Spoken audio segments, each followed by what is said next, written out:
नमस्कार, मैं हूं प्रवीण गौतम। दोस्तों, महाराष्ट्र से एक ऐसी खबर सामने आई है जिसके बाद एक बार फिर यह सवाल खड़ा हो गया है कि मोदी की गारंटी क्या चाइना के माल की तरह है, जिसकी पैकेजिंग तो शानदार है, दिखती बहुत बढ़िया है मीडिया की मदद से, लेकिन कितनी चलेगी इस बात की कोई गारंटी नहीं। और मोदी की गारंटी का इस बात को लेकर मजाक बन गया है, क्योंकि पीएम मोदी जिन एयरपोर्ट का उद्घाटन करते हैं उनकी छतें गिर जाती हैं, जिन सड़कों का उद्घाटन करते हैं उनमें गड्ढे हो जाते हैं, जिन मूर्तियों का उद्घाटन करते हैं वो धराशायी हो रही हैं।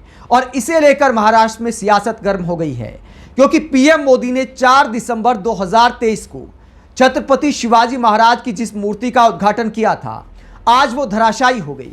और उसे लेकर विपक्षी नेता पीएम मोदी बीजेपी सरकार पर सवाल खड़े कर रहे हैं। महाराष्ट्र सरकार से सवाल खड़ा किया जा रहा है कि एक तरफ पीएम मोदी दावा करते हैं कि भ्रष्टाचार उनका ताप सहन नहीं कर सकते, कोई भ्रष्टाचारी मेरे बगल में बैठ करके मेरा ताप सहन नहीं कर सकता। फिर पीएम मोदी जिन चीजों का उद्घाटन करते हैं वो बार बार धोखा क्यों दे जाती हैं। 8 महीने से कुछ ज्यादा समय में आखिरकार छत्रपति शिवाजी महाराज की मूर्ति कैसे ढह गई। आप तस्वीरें देख सकते हैं। पीएम मोदी ने खुद ट्वीट किया था 4 दिसंबर 2023 को, बताया था कि मैंने छत्रपति शिवाजी महाराज की विशाल प्रतिमा का अनावरण किया।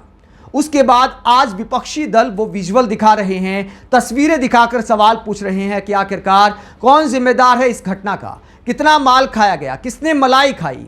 छत्रपति शिवाजी महाराज की मूर्ति ढहने पर आदित्य ठाकरे महाराष्ट्र सरकार और बीजेपी पर सवाल करते हुए कहते हैं, हम हमारे और पूरे महाराष्ट्र के आदर्श छत्रपति शिवाजी महाराज का अपमान कभी बर्दाश्त नहीं करेंगे। राजकोट किले में छत्रपति शिवाजी महाराज का स्मारक जो चुनाव को देखते हुए जल्दबाजी में बनाया गया था और जिसका उद्घाटन मोदी जी ने किया था, आज केवल 8 महीने में ढह गया। इसका कारण मिंदे सरकार का ठेकेदारी वाला शासन तो है ही, उससे भी ज्यादा खतरनाक है भाजपा की मानसिकता।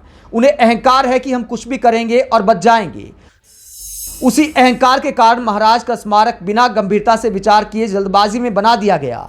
इरादा केवल महाराजा की छवि का उपयोग करने का था, इसीलिए स्मारक की गुणवत्ता पर ध्यान नहीं दिया गया। स्थानीय लोगों ने क्या कहा यह भी नहीं सुना गया। आज जब हमने अपने महाराज की प्रतिमा को गिरते हुए देखा तो हृदय में बड़ी पीड़ा हुई। महाराजा का अपमान करने वाले मिंदे शासन और भाजपा नामक जहरीले सांप को अब डसना ही होगा। महाराष्ट्र के गौरव छत्रपति शिवाजी महाराज की हर मूर्ति का रखना होगा ख्याल। वहीं कांग्रेस ने भी इस पूरे मसले पर भ्रष्टाचार का आरोप लगाया और कहा, बीजेपी सरकार में भ्रष्टाचार चरम पर है। नरेंद्र मोदी 4 दिसंबर 2023 को महाराष्ट्र के राजकोट में छत्रपति शिवाजी महाराज की प्रतिमा का अनावरण करते हैं। अब करीब 8 महीने बाद छत्रपति शिवाजी महाराज की प्रतिमा ढह गई। हालत यह है कि भ्रष्टाचार के मामले में महापुरुषों को भी नहीं बख्शा जा रहा है। तो विपक्षी दल सवाल उठा रहे हैं कि आखिरकार किसने मलाई खाई और बार बार इस तरह इमारतें और मूर्तियां क्यों धोखा दे रही हैं। दोस्तों, पीएम मोदी दावा करते हैं कि वो ड्रोन से सब कुछ देख लेते हैं, जहां भी निर्माण कार्य होता है तो वो ड्रोन से निगरानी रखते हैं। सरकारी कामों की क्वालिटी को भी देखना है, तो मुझे जरूरी नहीं मैं पहले से बता दूं कि मुझे वहां इंस्पेक्शन के लिए जाना है, तो फिर तो सब कुछ ठीक ठाक हो ही जाएगा। मैं ड्रोन भेज दूं, पता वही लेकर के आ जाता है और उनको पता तक नहीं चलता है कि मैंने जानकारी ले ली है। फिर आखिरकार पीएम मोदी जिन चीजों का उद्घाटन करते हैं, कुछ महीने में ही वो चीजें आखिरकार क्यों धोखा दे रही हैं। आप इस पूरे मसले पर क्या सोचते हैं कि जनता के टैक्स का पैसा आखिरकार क्यों बर्बाद किया जा रहा है। जब क्वालिटी से निर्माण नहीं किया जाता तो प्रतीकों पर आखिरकार पानी की तरह पैसा क्यों बहाया जा रहा है।